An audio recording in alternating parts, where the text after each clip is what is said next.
I'm here with Ken Casey talking about his band, the Dropkick Murphys, his bar, McGreevy's, and his charitable foundation, the Claddagh Fund. And you're watching Beer Bloggles.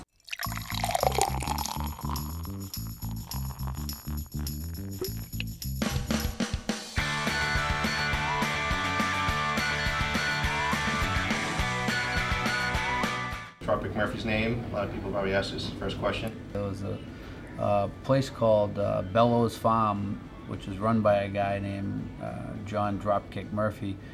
And from what I've been told, it was like a boxing, like wrestling camp back when wrestling was a little more real. You know, they'd sell out the garden and people didn't actually hit people with chairs over the head and all that stuff. He actually must have had so many fighters that were, you know, struggling you know, you train a guy for 8 weeks for a fight and then maybe he's out drinking too much and he would lose a lot of guys that way. So he started to experiment with like real primitive ways of detoxifying people, like horse tranquilizers, peraldehyde, and just like doing a taper off with people. And so it was really before there was a lot of modern detox places. So you just hear like people like of my grandfather's age be like, he's in Dropkick, so to send him to Dropkicks, you know. And we just always heard that name, and I was like, that sounds so cool, you know. So it was a cool name for a band. Plus we like the kind of connection to the Boston, you know, history. And you started out the band when you were, what age do you think you started getting into music?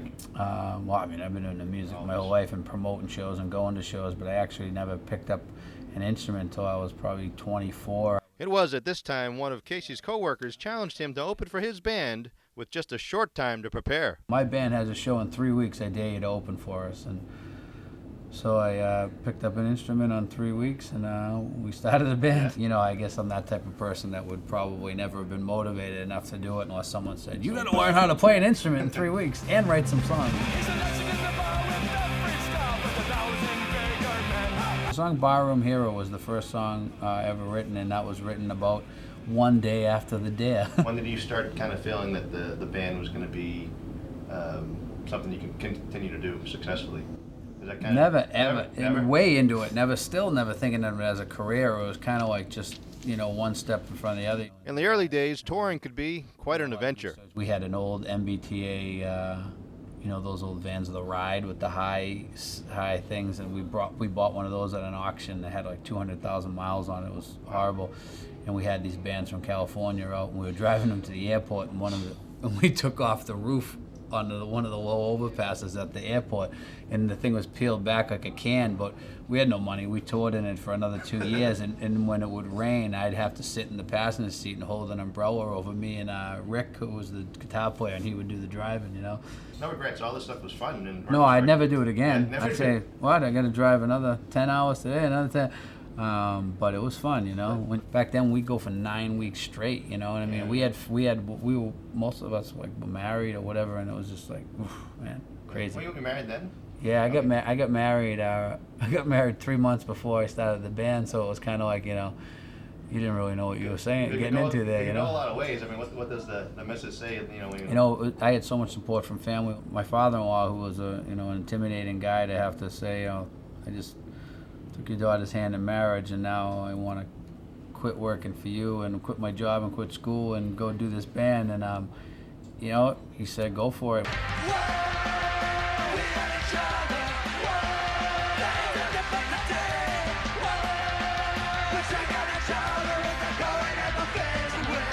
The Dropkick Murphys were signed to the independent punk label Hellcat for their first few albums. They released their last 2 albums on their own vanity label, Born and Bred.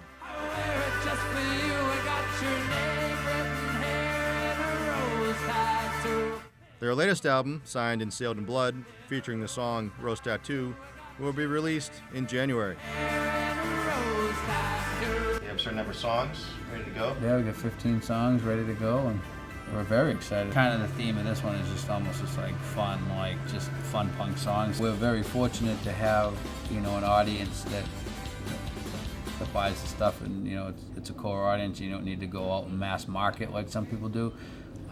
In the early days, it was just because we didn't want to wait for other people to put it out. Like, we got these songs, and I'm not going to send them around to labels begging. We recorded the songs, we sent them out and pressed them and took out ads and punk magazines and sold them. It's a very nice feeling to be able to control and own your own music, you know, because you have some say over what's done with it, you know. Like, I don't want to, you know, I don't want to end up in a tampon commercial. You know what I mean? Wow.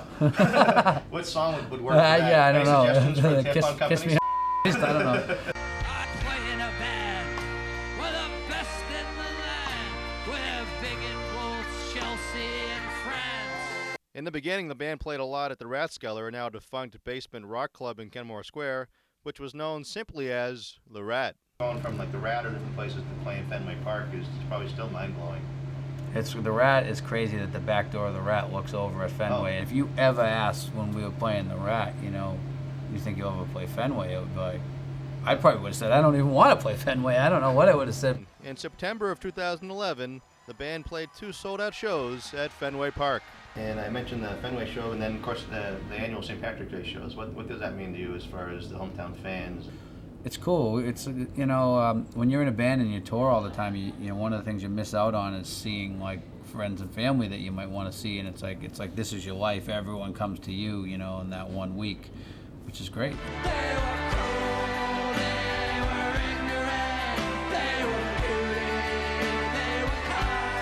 You write the songs, you record them, you travel to wherever you go, and you wait all day to play. When you finally hit that stage, you know, like the first time you've played a show since the album came out, it's just like, it's unbelievable. You know? Has it become kind of a Spinal Tap thing? You don't know where you are sometimes, or is that when you travel so much, or is that just Hollywood? That's Hollywood, you know. I mean, I could see if you're one of those like rock bands who puts out an album and goes on a world tour for 3 years. I've definitely, you know what happens to me in hotel rooms, and it's actually scary. I've definitely like opened my hotel room window in the morning and just been like, what country am I in? What city am I in? Where am I? And then I'll see like an old bike, you know, like they have in like Holland, and I go, I'm in Holland. That's it's scary. That's right. It's yeah. But it would never happen like on stage when you were, you know, awake. You know, you've been in the club all day. And, yeah. You seem like you're happiest on stage. Is that where you want to be? I mean, you were. Yeah, well, that's when you get the energy back from the crowd. Back. Like as a songwriter, it's pretty amazing to write a song and then have the crowd sing it back at you.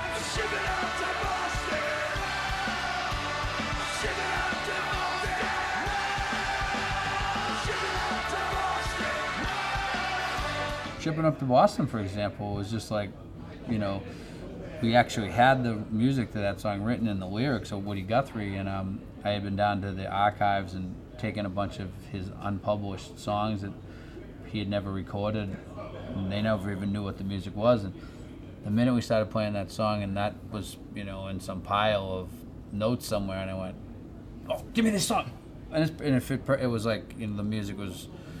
It just fit. We didn't even have to rearrange it. I'm a sailor pig, and I lost my leg. Climbing up the top sails, I lost my leg. That song going down the archives ended up in the department. The best part is when people are like, that song, how stupid are those lyrics? Yeah, why don't you write a few more lyrics in the next song? It's got no words. And I'm like, okay, so you're now critiquing potentially the greatest American songwriter in history? All right.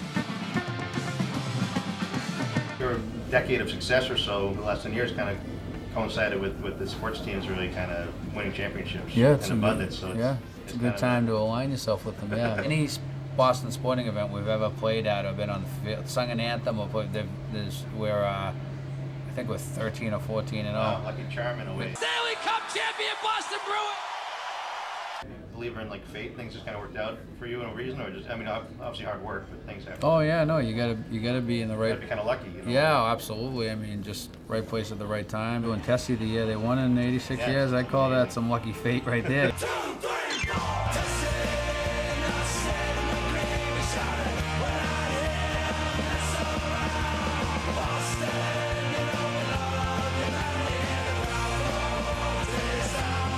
The lyrics of the original are horrible. It's like a woman singing about telling her secrets to her parrot. So, you know, thank God they, no, but believe me, when we got the email said, Red Sox want you to redo their old fight song, I said, I'm in. And then I listened to the song and I said, I'm out. Tessie, you make me feel so badly. Why don't you turn around? But then when we decided to take the melody and more make the song about the history of the Royal Rooters, it was different. Going back to McGreevy. Yeah. I mean, there's just so many cast of characters. Like, you think JFK's grandfather, mayor of Boston, he used to drink there. John L. Sullivan used to drink there. The bookie for McGreevy's bookmaker's name was Sport Sullivan, and he actually conjured up the plan to fix the 1919 World Series here with a pitcher who was on the Red Sox and then got traded to the White Sox. Otherwise, that 1919 scandal could have been here, if they made it to the World Series. Seeing Tessie and having the Red Sox win the World Series piqued Casey's interest in the original McGreevy's and the bar's history. One of the partners here had built a replica of it in a gas station in Cooperstown. And then I was like, call me crazy, but don't you think it would be a little cooler if we put it in Boston and actually the beer taps are functional, And next thing you know, we were here. Having a bar here, the Red Sox stuff, never mind the band. I mean, the band's a successful band, which you couldn't have dreamed of at that age or younger. But even just to have a couple of bars, be a businessman, and have all your Red Sox stuff is still probably very cool. One of the most fun things I've ever done is I'm not much at running a bar. I leave that to the people who know what they're doing. But was like the layout and design of this and trying to make the front part of the bar is really like a replica of the original McGreevy's, the old memorabilia, and just I'm really proud of this place, the way it came out, and it was very fun. Once the doors open, I get no interest in it. But how often do you show up here? I'm here a lot. I mean, when you're in town? a lot of the employees have been with us for a long time, and I like them, and the food's good, and it's good kind of central location for me. When I'm in town to kind of be like a headquarters. And 1,200 steps to Fenway. Right? 1,200 steps to Fenway, and there's comedy of errors in itself. We walked it, literally, me and my buddy walked it off one night, and we get like 607. Wait, was that 507? We have to go back. It must have taken us 10 times to march it off. So that was fun. People were like, "What are these guys doing?" And the original McGreevy's was Roxbury. Yeah, it was a couple of different locations in Roxbury. How close was he to the old? Huntington grounds. It was closer than it was to Fenway. Prohibition, is that when they closed Prohibition's when they closed it. So you reopened it, the bar, all those decades later. Yeah. That's what made it cool, that it closed at if it had reopened after Prohibition and just fizzled out, it wouldn't have the same history as like it closed because of Prohibition. Do you feel any kind of comparison with him himself? Because you have the bar in his name, and then you have the connection to the Red Sox. He used to go to spring training and play with these guys, and you're hanging out with them. And yeah, from what I've heard, the way he would be. I mean, I wish I got to go to games in those days, because if you look, there's pictures of them with the bullhorns. I mean, they're literally almost standing on the first base line. I mean, how awesome would it be now as an opposing player is trying to run out a ground ball if you were able to yell like in his ear with bullhorns? He probably kind of thought he was a member of the team, and my wife often would say that to me, like, you're not on the team, right? As a matter of fact, when Sean Casey came to the Red Sox, one of the cartoonists from the Remy Report did like best cartoon I've ever seen, crack me up. It was a cartoon of Sean Casey and with his Casey jersey on, and then what had to have supposedly been me is another Casey jersey, and it's a kilt, even though I don't wear a kilt, and it's with a bass guitar, and they even had it right, left in, and it said something like, it's good to have another Casey on the team. Put that up here somewhere. I know, that's actually an excellent idea. You've got a lot of good ideas. 'Cause I'm TNT, I'm dynamite, TNT, we're the fire. A lot of heroes, one sort or the other. I know AC/DC is kind of the white whale out there that you would do. AC/DC, yeah, it would be amazing. Get Angus to rip a solo or something, you know what I mean? That would be cool. But we've been very fortunate.